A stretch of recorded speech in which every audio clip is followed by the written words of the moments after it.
All right, great to be with you today. What an impressive group of people. I love the t-shirts. I got to find out where to buy one of those. I love the Center for Advancement of Leadership. One of the things I'll just mention briefly is the work that we are doing around the world on leadership. And personally, I've had the opportunity to work with Fortune 500, Fortune 100 organizations from the board level and the C-suite all the way down to the entry-level employee. I've had the opportunity to work with the military. I've been to the White House to meet with the president. I've met with the chairman of the Joint Chiefs of Staff on a couple of occasions in his office in the Pentagon. I've been to the Pentagon dozens of times. But the single most inspiring thing that I have had the privilege of doing with my time at Franklin Covey is taking these theoretical and somewhat high-minded concepts of leadership and bringing them down to the elementary school level. It's absolutely phenomenal to see these concepts of leadership that we'll talk about today and that you've been working with for now a year or two or longer than that. And I love the focus on application that you have as part of this program. I think it's absolutely amazing to see these children take concepts of leadership and begin to use them and watch them apply it. You know, you don't even have to dumb the language down. They get it. They get this notion of leadership. We did a study of what organizations want when they hire. And what do you think that it is that they want? Just toss out some ideas. Communication skills. Okay, communication skills. What else? Experience, loyalty, be able to write. Yeah. Okay, they want you to be someone that can fit within a trusting environment. All these things. Interesting. Of the things that you mentioned, most of those were leadership skills, weren't they? They assume that you know how to do math. They assume that you know the basic sciences and that you know how to read and those sorts of things, right? But in schools, what do we test for? We test for those things. What is it that organizations want when they hire? Leadership and character. It's a very, very interesting irony out there that the very thing that organizations want that sets us apart really from the rest of the world is leadership, and yet we don't test for leadership. We don't do any of the things that you're doing in this program. I have to applaud what Dr. Jackson and others with him have created here. This is very, very inspiring to watch this group in action. I feel very privileged to be here today. All right, well, let me just introduce myself for a second, then we'll jump in. So I'm Shawn Moon. I have been with Franklin Covey on and off for about 20 years. I did spend a little bit of time with an organization back east for a few years. I have been in the field of leadership and helping individuals and teams and organizations perform at their various highest level for a lot of my career. I love it. I love what I do. I love working with people. I love working with teams. I love helping people accomplish their objectives. Before you can accomplish your objectives, you kind of have to know what your objectives are, and you would probably not be surprised to learn that as we have surveyed now. And I heard Andy Sindrich's name, and he can speak very directly to this because he's been working, one of your upcoming speakers, working very specifically in the world of our execution practice. But I think it's now about 450,000 individuals and about 3,500 different teams. And we asked them a number of questions, but one of the questions we've asked them is, can you tell us your organization's goals and objectives? Can you tell us your team's goals and objectives? What do you think the answer we get back is? Almost universally. Less than 15% of organizations around the country, around the world, in all organizations, education, government, for-profit, not-for-profit, military, about 15%, only about 15% can tell you even the gist of what their organization is about. Isn't that a travesty? Isn't that amazing? Amazing statistics. So you have to be able to be clear, a clear vision on who you are and what you're about. I graduated from Brigham Young University. I have a wonderful wife and 4 great kids. My oldest son is your age, and it's a privilege to be able to work with this group. As was mentioned in the introduction, I actually wrote a book that was targeted to this age group. I remember being your age. I remember being consumed with lots of things and lots of goals and lots of plans.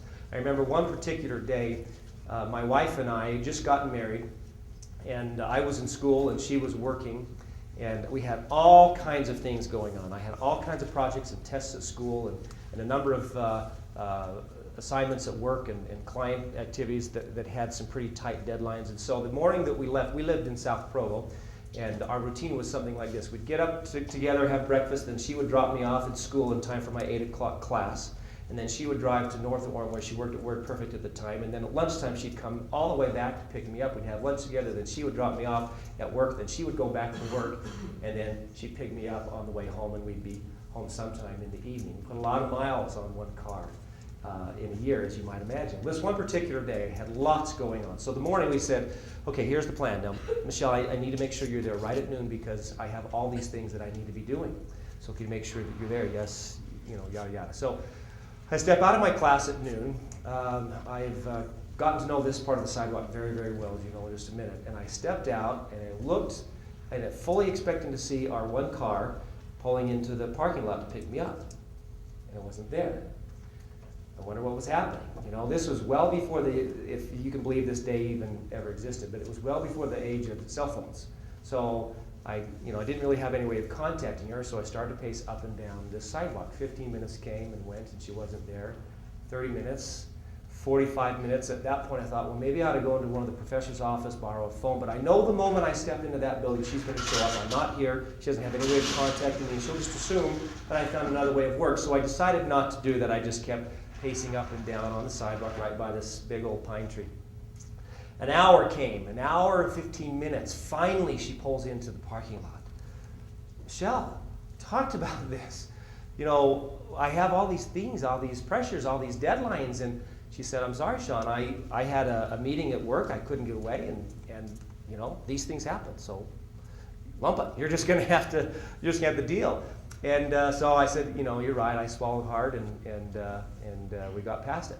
So the next morning, based on what had happened the previous day, I had an increased amount of things that I needed to get done. So we had the conversation again. Here's the plan. Here's what we're going to do. I step out of my class at noon, fully expecting to see my car in the parking lot. Well, predictably, it wasn't there. I started to pace again. 12:15 came, 12:30, 12:45. I started to get really nervous. Has something happened? Is everything okay? 1 o'clock came, 1:15 came. I thought, if something hasn't happened, it's going to happen when she gets here. 1:30 came, 1:45, 2 o'clock. Finally, at 2:15 that day, I realized that I had the car.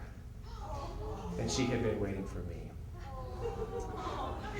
Those are the hands that you're in today. But have you ever had that experience where you see the world a certain way? You are sure that that's how it is, right? How you see the world impacts what you do, and what you do impacts the results that you get, which in turn drives how you see the world. Well, let me introduce a couple. This is called a paradigm. I think most of you have, by show of hands, have been through the 7 habits.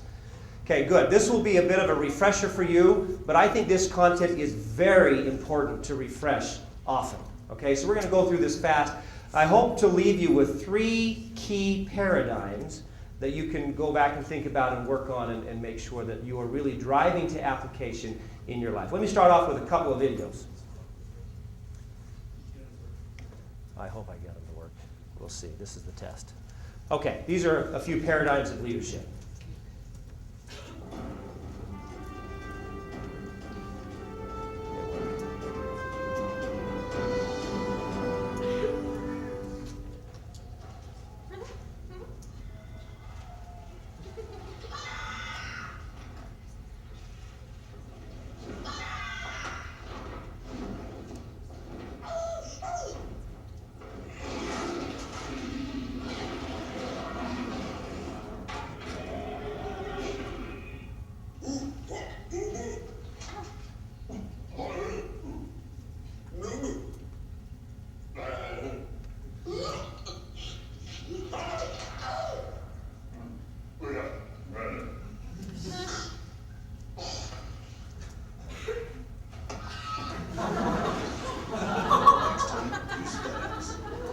Very profound, isn't it?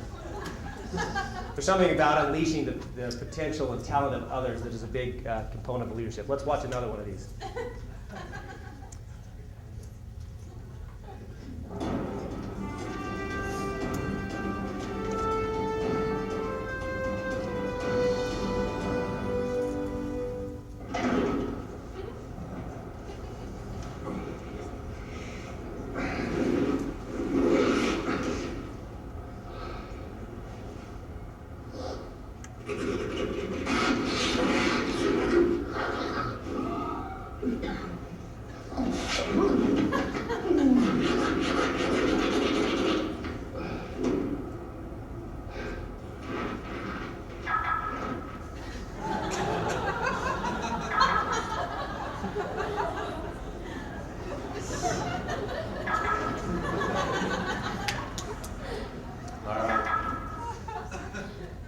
Clarifying purpose, knowing where you're going, knowing the direction that you're heading, what needs to be done and how to do it, right, is an essential component of leadership. And here's what will happen as you go through this process, as you leave the day-to-day, and as you emerge from this program.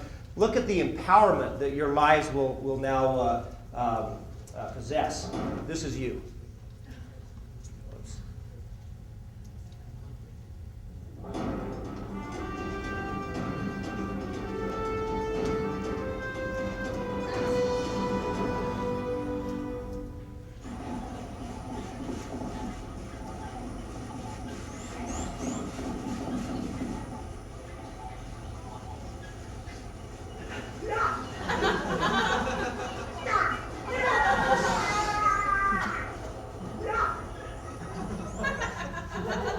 That's what the future holds. Okay, now just make sure you're all with me here. This is a university experience that we're all involved with. This is higher education. Okay, many of you have, hopefully all of you have progressed past simple math. We're just going to do a very simple math program together. Here's how we're going to do it. I'm going to put a number on the board. It happens to be 1,000. Okay, we're going to say this number together. I'll put another number underneath it. You'll add those in your mind, and you'll say the sum of those two numbers out loud together. We'll just keep adding numbers and saying them out loud when we get to the bottom. Pretty simple, right? So the first number is, ready? 1,000. Add it to this, and it becomes 1,040, 2,040, 2,070, 3,070, 3,090, 4,090, 5,000. Okay, great. Except for you're all wrong. Okay, now you can't wimp out on me. We're going to do it again. I'm going to do it faster. You got to add it. You can't get soft on me here. Ready? Here we go. The first number is 1,000, 1,040, 2,040, 3,070, 3,070, 3,090, 4,090, 5,000. Okay. Pretty good. Pretty good, but not great. Let's try it one last time, okay? Don't get wimpy. Here we go. The first number is 1,000, 1,040, 2,040, 2,070, 3,070, 3,090, 4,000. I have to tell you, the first time I saw this little experience, I could not believe that it wasn't 5,000. Right? I had to pull out a calculator and do the numbers. I did it 3 times, and every time 4,100 came up, I couldn't believe it. Now, why is it? And I have done this all over the world to thousands of people. I was recently in Germany with the head of the U.S. Department of Defense's Africa Command. We had a 4-star general. We had ambassadors to all the African nations in this room with me. I did this little exercise, and they blew it entirely. Why is it that I can predict with almost 100% certainty that you're going to get this wrong the first time? Simple math. This is higher education. You're at the university. Some of you have graduated. How come I knew that you would get this wrong? What did I do? What's that? I tricked you? It's just simple math, folks. What is it? I created a bit of a pattern, hadn't I? A mindset that put you in a bit of a cadence so that you knew what was coming. At least you assumed what was coming next, right? Okay, let's try this again. Let me have you all stand up. This is a simple riddle, okay? I'm going to describe a scenario, and I want you to come up with the answer to that, okay? Once we agree to the answer, it's very simple. We're going to say that word and spell that word 3 times. And I'm going to ask you a question and snap my fingers, and I'm going to need an immediate response. Okay, very simple. So, here's the first one. I apologize for all you women out there. Maybe you did the same thing, but I know you men did this. So you're little guys, okay? You're walking through the forest. You see a dead animal, a deer or something like that. The first thing you do, you grab a stick and we all did it. You poke it. That's our word. Ready? Poke. Ready? Poke. P-O-K-E, poke. P-O-K-E, poke. P-O-K-E, poke. What's the white part of an egg? What's the white part of an egg? What's the white part of an egg? What's the white part of an egg? White. I don't know what it's called, but it's not the yolk. Okay? All right. You're on to me now. You've got these 101 little dogs. They're white dogs with black spot. Okay, spot is our word, singular. Ready? Spot. S-P-O-T, spot. S-P-O-T, spot. S-P-O-T, spot. What do you do when you come to a green light? What do you do when you come to a green light? What do you do when you come to a green light? Someone's got it over there. All right, so you're totally on to me. You know what's coming. Last one. Here we go. Sometimes it's hard to see the forest through the... Okay, tree, singular. All right. Tree. T-R-E-E, tree. T-R-E-E, tree. T-R-E-E, tree. Moses took the animals in the ark and sets off. Moses took the animals in the ark and sets off. Moses took the animals in the ark and sets off. Who put animals in the ark? Noah. It wasn't Moses, right? Okay, you can sit down. Here's our model. For those of you who have been through the 7 habits, you're familiar with this. How we see the world, our paradigm, influences our behavior, what we do. What we do influences what we get. Okay? And what we get influences how we see the world. It's been said, if you want to make improvements in your performance, focus on your behavior. If you want to make quantum improvements in your performance, focus on your paradigms. The experience I gave you earlier about my wife in the car, and she loves that story, except an idiot. But you know, you're certain you see the world a certain way, and then all of a sudden you realize that your perspective is wrong, and a whole new world of opportunity opens up. Right? Powerful, powerful things happen with a paradigm shift. Well, I want to talk about, as I mentioned, 3 key paradigms. 7 habits, quick review. This is based on a paradigm of moving from a state of dependence, ultimately, to interdependence. Dependence means you focus on you. I'm dependent upon you for everything in my life. We progress in life, we get to a state of independence. I have 2 teenagers at home now who think they're very independent.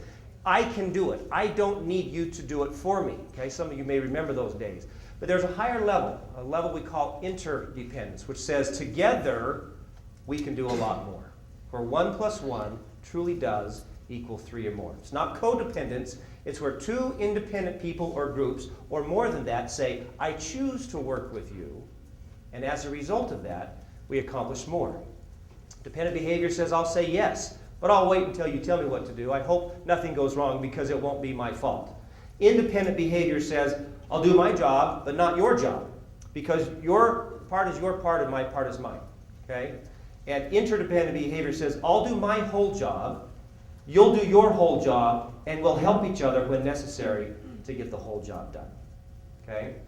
So all of this, everything about leadership, whether it's the personal level, the interpersonal level, the managerial level, the organizational level, the societal level, is all about working together to get more done. 7 Habits model, you're familiar with this. Okay, so first paradigm is one of importance versus urgency. I want to show you a video, and when I'm done, I'm going to ask you 3 questions, okay? The value of time.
Okay, so how we spend our lives, how we spend our time, is a very, very important concept, very important thing for us to discuss. I want to ask you 3 questions. Number 1, I'd like you to write this down.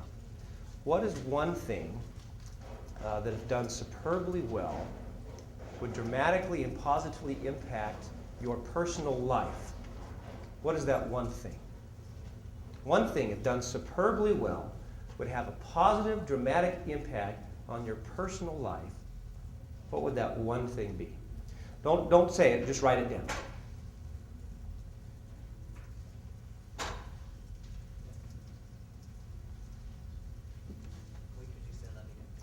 One thing, if done superbly well, would have a positive, dramatic impact for good in your personal life. Is that one thing?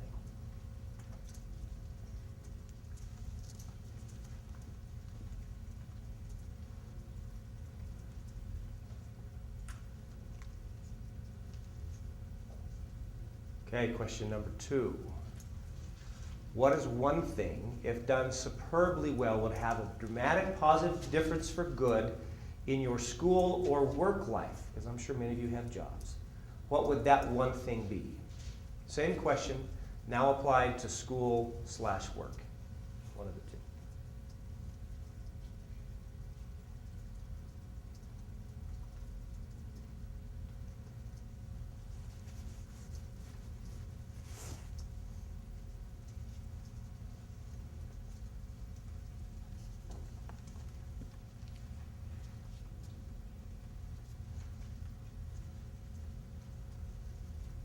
Question number 3. What is one thing, if done superbly well, would have a dramatic positive difference for good in your family life? What would that one thing be?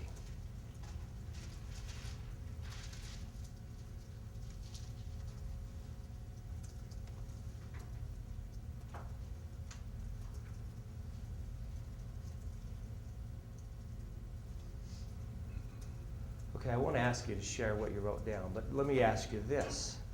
Why are we not doing those things? Why don't we do them? What gets in the way of our ability to do those things that you've just identified as the most important thing? That if we did it and did it well, it would have a profound positive difference for good. What gets in the way? Why don't we do that? Give me some of your thoughts. Money. Okay, money. Video games. Others? Procrastination? Health issues?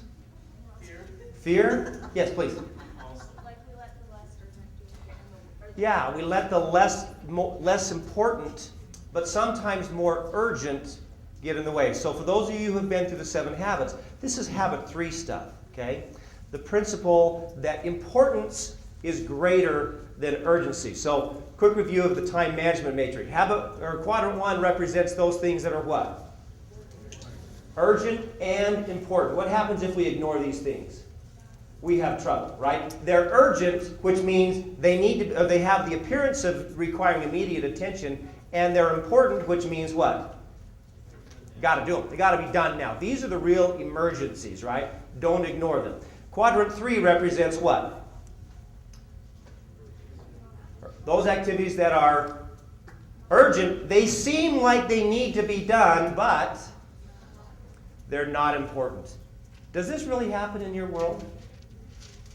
We have quadrant 3 activities. Okay, quadrant 4 represents those activities that are neither urgent or important. And quadrant 2, the magic quadrant, represents what? Those activities that are not urgent, but they are important. What are the kinds of things that fall in this quadrant? Studying? Is that urgent? Sometimes it is urgent, but a lot of times it's not, right? Other things. Okay, relationships. Are relationships urgent? Sometimes. When are they urgent? Okay, medical issues, that's a genuine, legitimate quadrant 1. When are other relationship issues important or urgent? Okay, when they're falling apart, and they've fallen apart, why? Probably because we haven't spent the appropriate amount of time in quadrant 2. This is one of the key things. As we teach organizations this notion of quadrant 2 time management, We have a lot of people say, you know, I would do it if I just had more time. So we did a little assessment for them and evaluated where people are spending their time in their organizational lives. Very interesting, we found that there was about 20% of their time that was spent here in quadrant 1. Okay, legitimate emergencies. It's like these medical emergencies you talked about. In an organizational life, you have those things that have to be done. If you're a public company and you've got an SEC filing, you better do it or you're going to be in trouble, right? You don't have any negotiation room around that.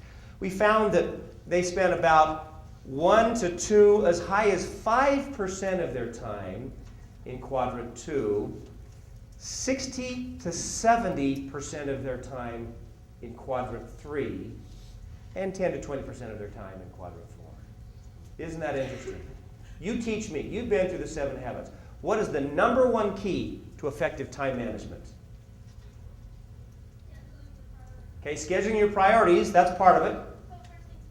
Okay, put first things first. Well said. I love the title. We should use that. What else? Say no to those activities that are not important. If you're a consultant and you're working with one of these organizations, they're saying, I just don't have time. How would you advise them? What would you tell them to get out of? Get out of quadrant 3 and quadrant 4. Okay? You can't get out of quadrant 1. If you ignore quadrant 2, what happens to quadrant 1? If you choose to never go to the dentist, what's going to happen to you? You're going to have some quadrant 1 activities you need to take care of, right? It's going to be very unpleasant. But if you spend your time in quadrant 2, say yes to quadrant 2, you'll find your quadrant 1 activities get lower and lower and lower. This is the number one, as your consultants and leaders out there in the marketplace and in industry and wherever else you're working, say no to quadrant 3 and quadrant 4 and yes to quadrant 2. You think it sounds so simple, it's counterintuitive. Let me go back to the 3 questions. Those things that would have the most positive impact, dramatic difference for good in your life, why are we not doing them? Not all. Maybe money is an issue. But in most cases, it's simply a matter of priority. And having the ability to live our priorities, of doing those things that we know are most important, that we know will have the biggest return. All right. Well, let me introduce the second concept here of the concept of that you are the one that identifies your values and living by those values by introducing a short video. Again, those of you who've been through the 7 habits have seen this. I debated whether I was going to show this or do something else, and I finally decided to show this because I think it is valuable in going back and revisiting. Raise of hands, how many of you have written a personal mission statement? I talked to Dr. Jackson, and that's one of the things that you do here and you do consistently, right? What was that process like? Was it easy? How many of you are goal-oriented? How many of you had the reaction that I did when I first heard this? Well, I think about goals all the time. I constantly think about goals. I don't need to write them down. Anyone have that reaction? Okay. What did you find then when you started to write down your goals? Started to write down your mission and your values? Was it as easy as you thought? Maybe in some cases it was. For me, this process of clarification was hard work. It was really hard work. I found that writing it and then letting it rest for a little while and then coming back and revisiting it was a very, very powerful process. Okay? So as you watch this short video, I would like you to think about your own personal mission.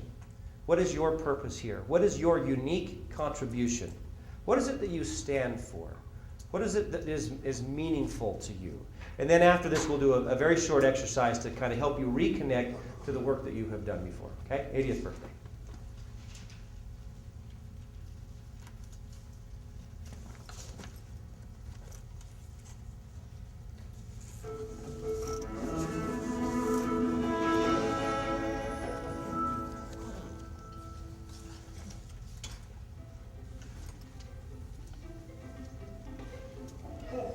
In your mind's eye, picture your 80th birthday. Not in your way, am I? Picture the faces of your friends and family as they come to wish you well.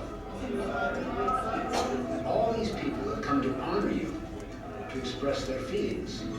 to toast a life well spent.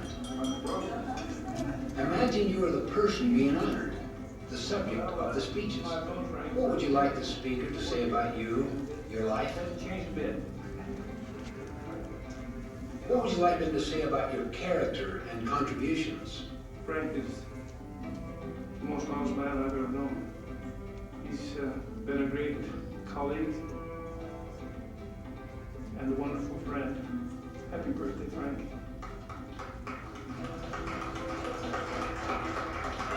Now think deeply. What achievements would you want them to remember? I'd like to. What impact would you have liked to have made in their lives? It's a special day for you. I don't know how come I'm such a lucky girl. Thank you, Dad. Hope you have a great birthday. I love you, Dad. Start living today with that picture of your own 80th birthday party clearly in mind. In that picture, you will find your definition of true success. I have found that it is extremely helpful to write down what you truly desire inside a personal mission statement. In that written mission statement, you clarify for yourself what ends you serve, what you want to be, your character, what you want to do with your life, your contributions and achievements. Your mission statement is like a personal constitution. It's the basis for making major life-directing decisions, as well as smaller daily choices in the midst of all of the ups and downs of life. Mission statements come in all forms and shapes. It doesn't matter what form it's in, as long as it uniquely expresses you. Some come in the form of a poem or a collage of pictures. Some are long, others might be shorter. My own personal mission statement is only 3 words long. Code words, really. But to me, every single word is charged with very special private meaning. A mission statement is not something you write overnight. It may take several rewrites, but you don't let that stop you. Several years ago, I remember thinking deeply about my own mission statement, one that I had developed many, many years before. I was sitting alone on the beach at the end of a bicycle ride. I took out my mission statement and I really thought about it very, very deeply. It took several hours, but at the end, you can't imagine how I felt such a sense of clarity, such a sense of renewed commitment, such a sense of exhilaration and freedom. Once again, I knew what my life was all about. Viktor Frankl says, we detect rather than invent our missions in life. I like that choice of words. Detect rather than invent. You see, defining our mission really requires thinking through our deepest desires, our dreams, our sense of responsibility, our most intimate and satisfying relationships. Our meaning comes from within, from down deep within ourselves. A friend told me of a young university student he encountered. He said that he was majoring in civil engineering, but didn't seem too excited about it. Aware of his colleagues' boredom, he asked him a simple question. Okay, I've got a question for you. All right. Let's say you have all the time in the world, unlimited resources, money's not even an issue. What are you gonna do with it? Buy a table saw. Table saw. Yeah, and a planer. I'd set up shop in my garage and get all the kids in the neighborhood together. We build stuff, you know, tables, chairs, birdhouses, And then what? Do you sell it or? maybe. You just build stuff. Hold on, if that's what you want to do, what are you doing taking 4 hours of structural analysis? You know, it's a degree, pays the bills eventually. You know, you can actually get paid for teaching kids how to build things. Have you ever thought of pursuing that? It was obvious that the student's decision to major in engineering was not the result of a deep interconnection with his own talents and dreams. But you know, when he touched that connection, that moment of realization, he suddenly saw the possibility of fulfilling his own uniqueness. He became totally energized. It was easy to see that he would be an incredible woodshop instructor. And with his love for teaching and woodworking, he would make a phenomenal difference. Every human being, every team, every organization has this quality of uniqueness, this unreproducible potential to make a contribution that no one else can make. But we must pay the price to discover what it is. As the poet Mary Oliver asks, doesn't everything die at last, and too soon? Tell me, what is it you plan to do with your one wild and precious life? Happy birthday to you. Happy birthday, happy birthday, dear Grandpa. Happy birthday to you.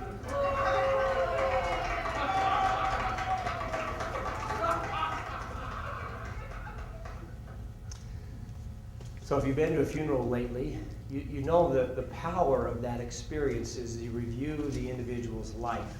And when all is said and done, what really mattered the most, right? What was most important? So many of you have probably gone through this 80th birthday experience, but let's just jump forward in time, okay? 60 years or 61 years or 59 years or however old you are, okay? It is your 80th birthday. And all of the people that you love, you have a spouse, you have a significant other, you've got your children, you've got your grandchildren. In some cases, you've got your great-grandchildren. You've got your, let's say by some stroke of luck or nature, your parents are still alive and still with it mentally. Your dearest friends, your neighbors, your teachers, those who have made a difference in your life, those who have mattered. And they are all there to celebrate your 80th birthday, okay? I'd like you, if you wouldn't mind, just to take a few moments. We won't have time to do all of this, but I purposely wanted you to have some homework to go back and to take this little experience and revisit the work that you have been doing about your own life and what really does matter, okay? So the first thing you do is come up with at least 7 roles that you have or you expect to have in your life. Just write a quick list. Don't overthink this, just write a quick list. Here, these are 7 roles. You're a student, you're an employee, you're a friend, you're a spouse, you're a teacher. Come up with 7 roles, or as many as you can.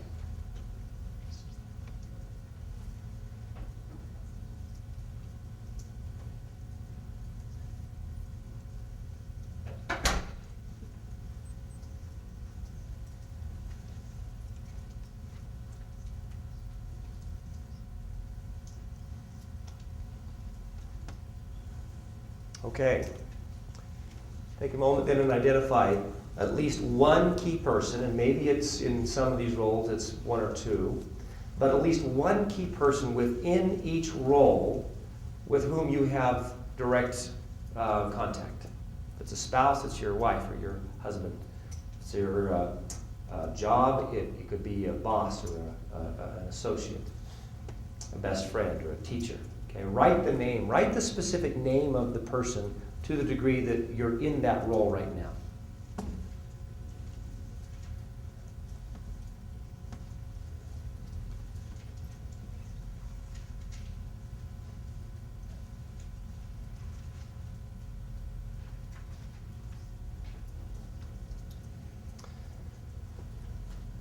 I remember when I was 21 years old and I did this assignment for the first time. I was right where you are. This particular assignment was the one that had the most impact on me. It allowed me to live out of my imagination a little bit rather than live out of my memory. So here's what I'd like you to do for just a minute and make this a rapid association exercise. Write as fast as you can. Not writing is not an option. Don't overthink this, but write down the first thoughts and feelings that come to mind. As you think about each one of these people standing up and saying, here's what's your name? Here's what I love and appreciate about Haley. Here's what Haley has meant in my life. Here's what Haley did that was so meaningful to me. Write a tribute statement. What is it? Not necessarily what they would say right now. What do you want them to say at your 80th birthday celebration. Okay? Take a few moments.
Okay, this is homework. So you'll go back and finish this. But just share with me an insight or two that you gained from this experience. I know this is not the first that you have looked at this, but what does this teach us? What does this help us do? Any thoughts? Yes, please. It helps to show me what's important that I'm doing right now. Like ultimately, the end stuff that I'm doing right now is not matter. Well, that is such a great comment. Thank you for that. What you're saying is that the choices we make now matter. But sometimes we lose, I'll speak autobiographically, sometimes I lose perspective of that, right? And with all the things that are hitting us from all kinds of different angles, and you all, I'm sure, find yourself at certain points in time feeling so busy. Do you ever feel that way? Well, here's the lucky thing. It only gets busier, okay? And as life goes on, it becomes more and more complex, and there's all kinds of things that have to be done, and often what gets lost is that which really is the most important. And you know the analogy of climbing the ladder of success, and you climb rung after rung after rung and put in all the blood and sweat and tears that goes into doing that. And finally, at the end of your life, you get to the top of the ladder only to realize that the ladder is leaning against the wrong wall. And you had never taken the time to say, when all is said and done, that's where I want to be. I want to be doing this. I want to be this type of person. I want to have made this contribution. Because if you can identify that now, it informs and gives great direction to the choices and decisions you make today. Any other comments on that? Thank you for that. I love this little poem, cowboy poetry. It's my favorite cowboy poem. This is called Reincarnation by Wallace McCrae. I'll give you my best central Utah voice. I'm not very good at accents. What does reincarnation mean? A cowpoke asked his friend. His pal replied, it happens when your life has reached its end. They comb your hair and wash your neck and clean your fingernails and lay you in a padded box away from life's travails. The box in you goes in a hole that's been dug into the ground. Reincarnation starts when you're planted beneath a mound. Them clots melt down just like your box and you who is inside, and then you're just beginning on your transformation ride. In a while the grass will grow upon your rendered mound, till someday on your moldered grave a lonely flower is found. And say a hoss should wander by and graze upon this flower that once was you, but now has become your vegetative power. The posy yet the hoss done ate, up with his other feed, makes bone and fat and muscle essential to the steed. But some is left that he can't use, and so it passes through, and finally lays upon the ground this thing that once was you. Then say by chance I wanders by and sees this upon the ground, and I ponders and I wonders at this object that I found. I think of reincarnation, of life and death and such, and come away concluding, Slim, you ain't changed all that much. Obviously, that's not what we want to do. Paradigm 1, importance, not urgency. Paradigm 2, I choose my values and create my future based on them. Paradigm 3, I am responsible.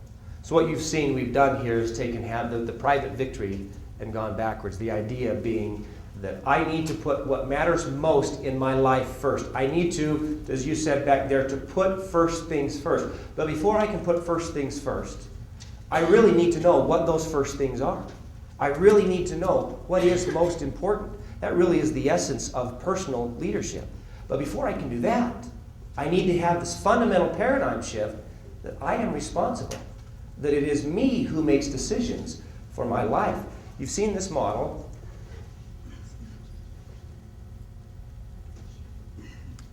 Okay. You're familiar with the circle of influence, the circle of concern, right? The proactive person focuses where? The reactive person focuses where? What happens when we put our time and attention and energy on circle of concern? Stress? What else? Our circle of influence gets smaller and smaller and smaller, and you start to feel like the victim, and all these things are happening to me, and he makes me so mad, and she makes me so angry, and we feel like we empower other people to lead and manage our lives, right? The proactive person focuses on the circle of influence, and what happens then?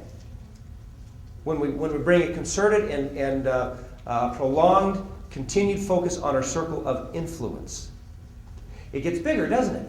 It's amazing. And over a very short period of time, you find yourself as a leader doing things that just in the recent past you would have never have thought even possible.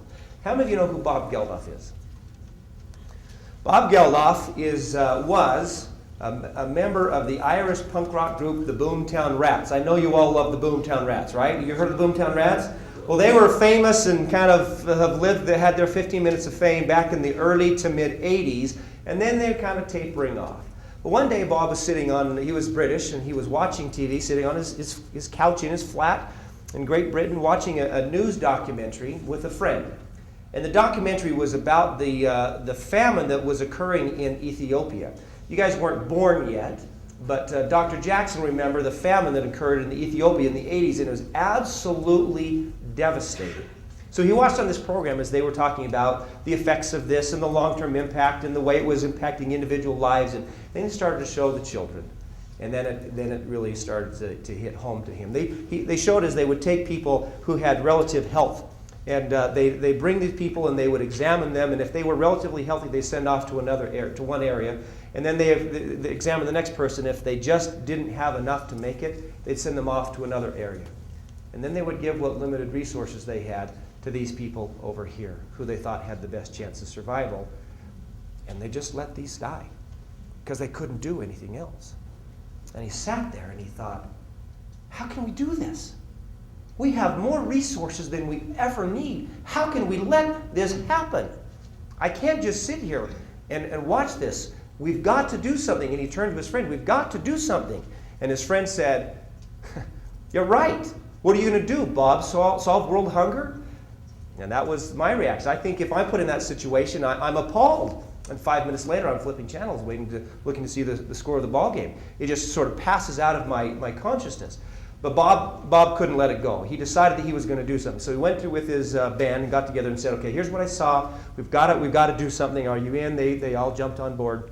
Went to a bunch of theater owners and said, if you'll donate your facilities, we'll donate our talents, such as they are. We'll create all these proceeds and we'll send all of them to support the people in Ethiopia. Can you do that? And the theater owners said, yeah, we can do that. So he started to do it and did it here, and it was successful. And did it here, and just successful. And pretty soon he started to do it more and more across all of the United Kingdom. And one day he gets a call. Bob, yes, this is Phil Collins. I understand you're doing this thing for the people in Ethiopia. Can I be part of that? Absolutely. So they start getting more people involved. It gets another call. Bob, this is Elton John. I want to be part of what you're doing. Can I do this with you? Yes. Another day gets a call. Bob, this is Michael Jackson. Excuse me. So I understand you're doing this thing for people in Ethiopia. Can I be involved? And what started as one man's efforts, okay, eventually evolved into what was known as Band-Aid in Europe and Live Aid in the United States, and raised millions and millions of dollars for the people in Ethiopia, and has served as a model for a number of other things that they've done since. If you were to have asked Bob initially, Bob, are you going to solve world hunger? I mean, he would have had no way of doing it, no path for getting there. But by focusing on our circle of influence, it is amazing what happens. I would submit to you, my friends, that this simple two-circle model is the single most powerful leadership model of my life. It has had more difference, made more impact on my life than any other model that I have ever seen. So, we have just a few moments left. I'd like to conclude with one last video and a challenge to you. Okay? This is about a school teacher and introduces the concept of a trim tab. Does anyone know what a trim tab is? A trim tab, if you have the rudder on a ship, and they have them on airplanes as well, you've got the big rudder, but it is so difficult to move the rudder itself that at the bottom of the rudder, there's a little kind of sub-rudder called the trim tab. And you move the little trim tab just a little bit, and it creates enough vacuum effect that it moves the big rudder, which ends up moving the battleship.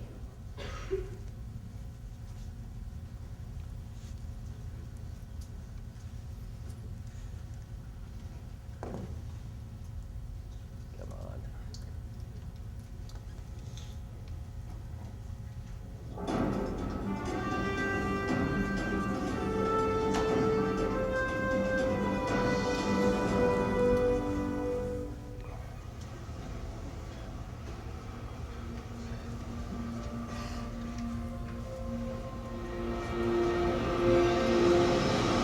Imagine that you are at the helm of a huge ship moving forward at high speed.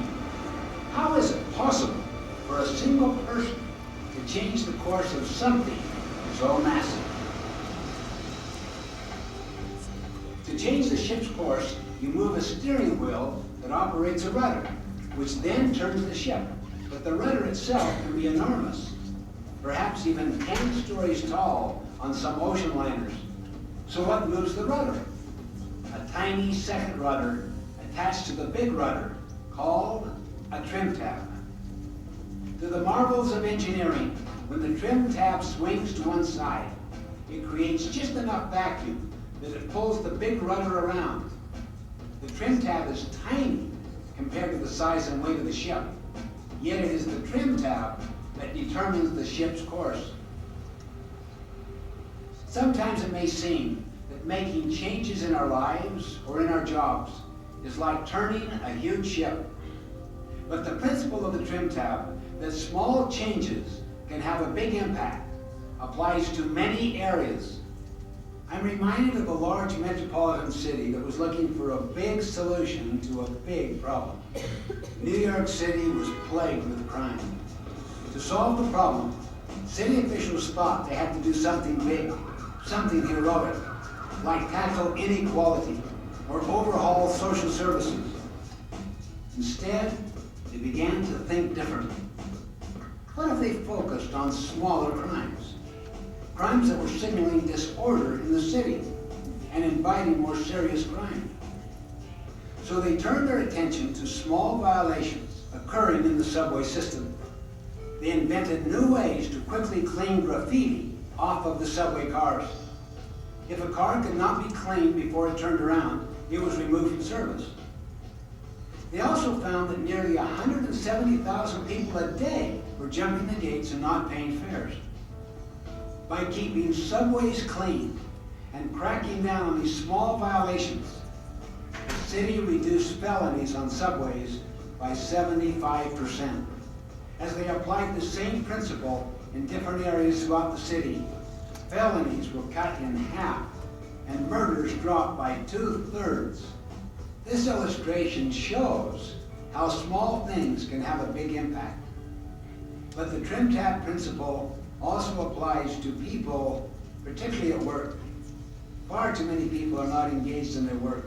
They are neither fulfilled nor excited. Most of all, they feel powerless to change anything, and they blame it on the organization or their boss or their lack of authority. In truth, you are the creative force of your own job and life. As a leader, you can be a trim tab for the people you lead. You can inspire them to unlock the passion and talent they want to give to their work. What you are as a leader and the tone you set affects everything you do. It makes great results possible. When Madeline Cartwright became the principal of an inner-city elementary school, she found a desperate situation.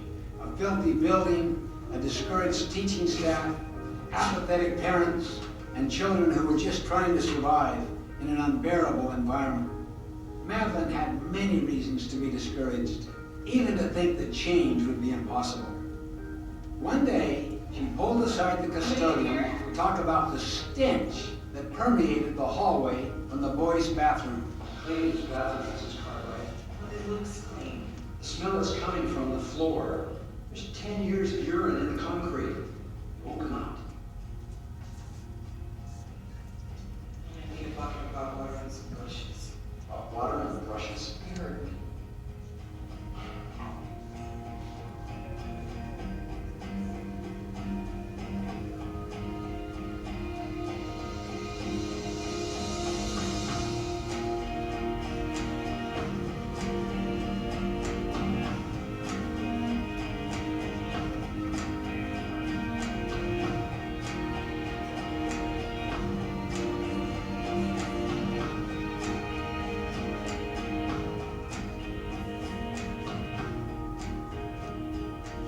Well, smell anything?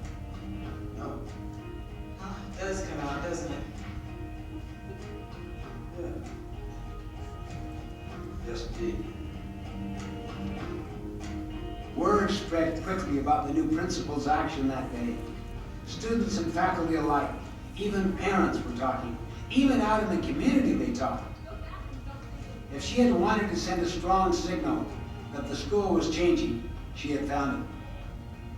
She also noticed that day after day, some children came to school in the same dirty clothes. She believed that if children felt dirty and uncared for, it would impact their ability to learn. So she organized a fundraiser to purchase a washer and dryer, and the community helped collect spare clothing.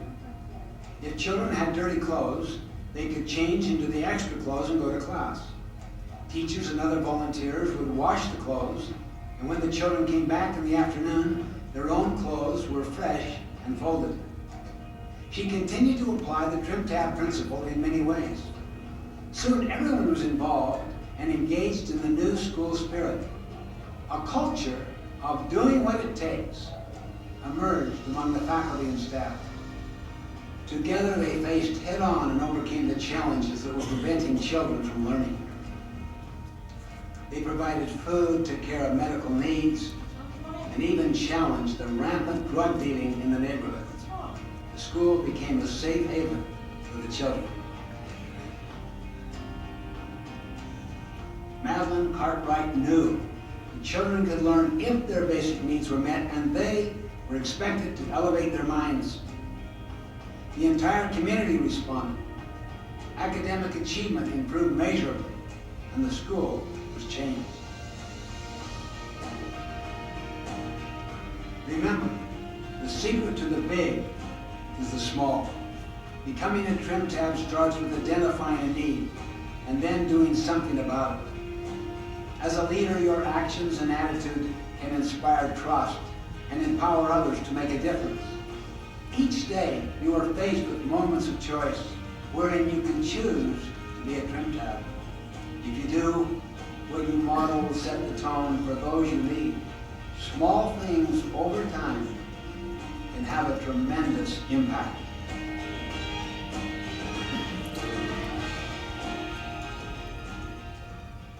All right, that's my message to you today. Small things over time can have tremendous impact. I love the story of the movie Dead Poets Society.